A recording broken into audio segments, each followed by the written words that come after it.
స్వామి మధ్యాహ్నం భోజనం మా ఇంట్లో ఏర్పాటు చేసేసాను, వెళ్తారండి. భోజనం అనకూడదయ్యప్ప, భిక్ష అనాలి. కన్ని సోమన్ కదా స్వామి, ఇక మీదట ఇవన్నీ తెలుసుకోవాలి. సరే టైం అయిపోతున్నది, వెళ్దాం రండి స్వామి.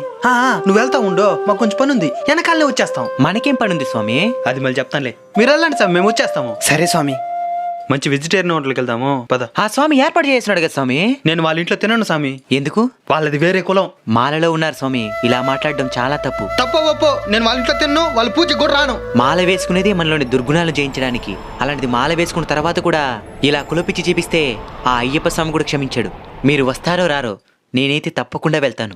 వద్దులే స్వామి, మిమ్మల్ని ఇబ్బంది పెట్టడం నాకు ఇష్టం లేదు స్వామి, రావద్దులేండి. సొంత అన్ననే రావద్దంటున్నావా? అన్నా, మాల వేసుకున్న ప్రతి ఒక్కరికి అయ్యప్ప స్వామి తండ్రి అయినప్పుడు మనమిద్దరం అన్నదమ్ములవనే కదా. నేను వస్తున్నాను స్వామి.